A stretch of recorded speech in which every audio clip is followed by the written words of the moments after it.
Hola, muy buenas noches. Espero que todas y todos se encuentren muy bien. Muchas gracias por acompañarme en este espacio. Hace unos días, en este mismo lugar, les compartía que como muchas y muchos de ustedes, estoy muy preocupada ante la forma en la que el gobierno federal ha abordado la crisis del coronavirus en nuestro país, al ver la forma en la que ha reaccionado y ha actuado frente a esta pandemia. Y les puedo compartir que el día de hoy, como muchas y muchos de ustedes, sigo preocupada. Y sigo preocupada porque a pesar de que ya se decretó esta emergencia sanitaria que espero que nos pueda servir a las mexicanas y a los mexicanos para poder detener el avance de esta enfermedad, para poder aplanar un poco la curva de contagio colectivo, sigo preocupada porque al ver los mensajes del presidente en sus ruedas de prensa, porque al ver los mensajes del subsecretario Gatell en sus ruedas de prensa en torno al coronavirus, encuentro mucha información que no cuadra, mucha información de verdad que no checa y que me genera un gran ruido. Y esto me hace pensar o una de dos, o que nos están ocultando información y nos están mintiendo, o que realmente siguen sin dimensionar la magnitud de esta pandemia que está azotando a muchos países en el planeta entero. ¿Y por qué creo que nos están ocultando información? ¿Por qué creo que las cifras no cuadran? Miren, quiero hacer una reflexión con ustedes y voy a tomar como ejemplo lo que está sucediendo en Estados Unidos. Estados Unidos, que es un país que prácticamente tiene la doble población que la que tenemos en México, el doble de la población, y que además es un país con el que compartimos una gran frontera, que cabe decirlo, es la frontera más transitada que hay en el planeta. Pues bueno, lo que sucede en Estados Unidos de aquel lado de la frontera es algo totalmente distinto a lo que está sucediendo en México de este lado de la frontera, cosa que es muy rara y es muy extraña, porque para este virus no hay fronteras, porque este virus no se detiene con ninguna frontera y lo que sucede allá o se registra allá y lo que se registra acá son cosas totalmente distintas. Y voy a comenzar, por ejemplo, con el número de casos. En Estados Unidos al día de hoy ya tienen detectados 239,000 casos de personas con coronavirus, 239,000, mientras que en México tan solo se tienen registrados 1,668 casos de personas con coronavirus. ¿Cómo puede ser esto posible? ¿Cómo puede haber tanta diferencia en los casos? Cuando, como ya lo dije, compartimos una de las fronteras más transitadas del mundo y por otro lado, también conocemos la tasa de contagio y el comportamiento que tiene este virus. ¿Cómo puede ser posible que la realidad allá y acá sean tan distintas? Miren, les voy a poner ejemplo de dos estados. Lo que sucede, por ejemplo, en California. Allá en California ya se detectaron 9,191 casos de personas con coronavirus, mientras que de este lado de la frontera, en México, tan solo se han detectado 40. Lo mismo sucede en Texas. De aquel lado de la frontera, en Texas, tienen detectados 4,669 casos de personas con coronavirus, mientras que de este lado de la frontera tienen detectados 84 personas con coronavirus. ¿Cómo puede ser esto posible? Y también en lo que se refiere a los números de las personas que han fallecido. En Estados Unidos, al día de hoy tienen registradas 5,443 personas que han fallecido por coronavirus y en nuestro país tan solo 60.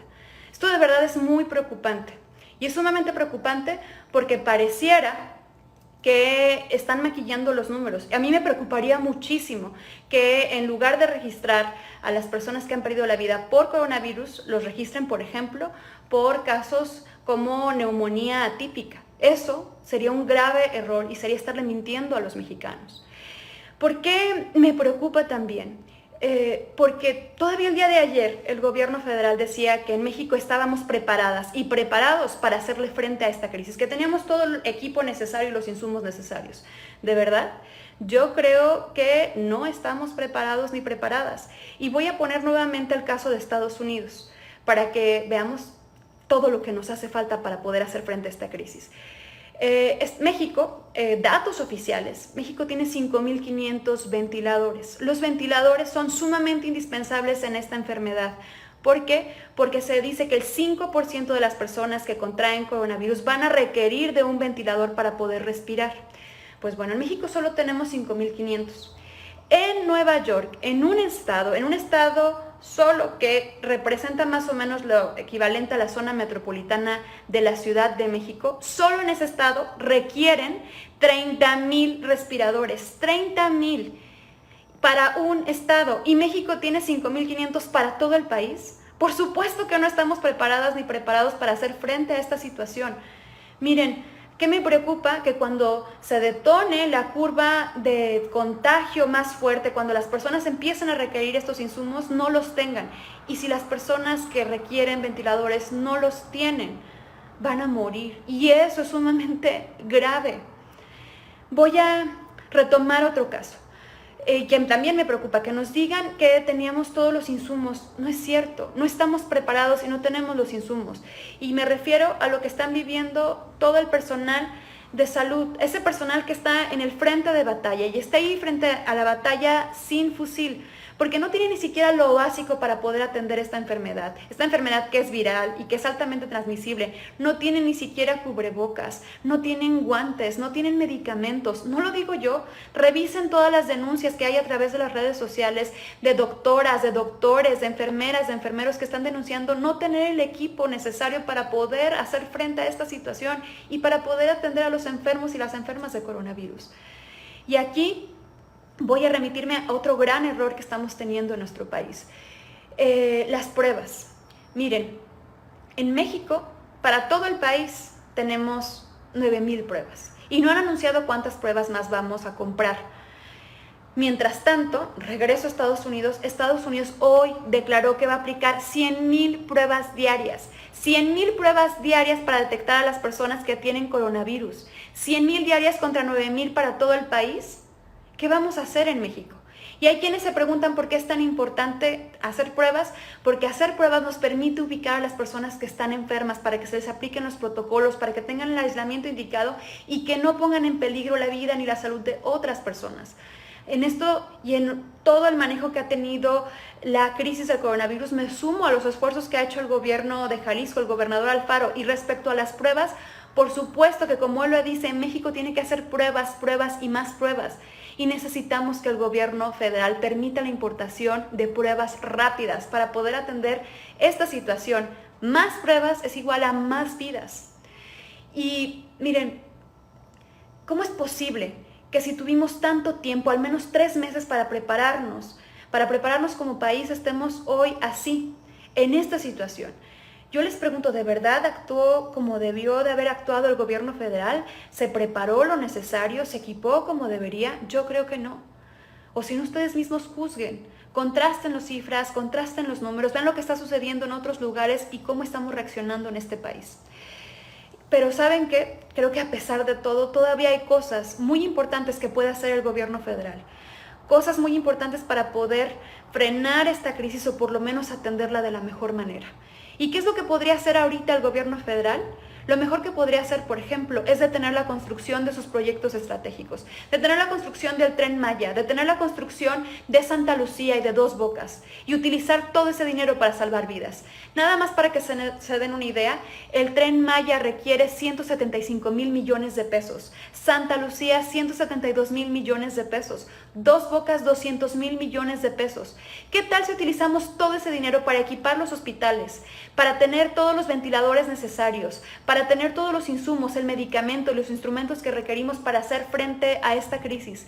¿Qué tal si invertimos ese dinero para salvar vidas, en lugar de tenerlo para sacar barriles de petróleo o para comprar vagones de trenes? Hoy todavía el gobierno tiene una oportunidad. Por favor, ayúdenme a exigirle, a pedirle al gobierno federal que recapacite. Ayúdenos a ampliar esta solicitud para que detengan la construcción de estos proyectos y que inviertan todo este dinero para salvar vidas en nuestro país. En esto todavía estamos a tiempo. Ojalá que el gobierno federal reaccione. Yo lo invito a que reaccione, lo invito a que utilice este dinero de la mejor manera.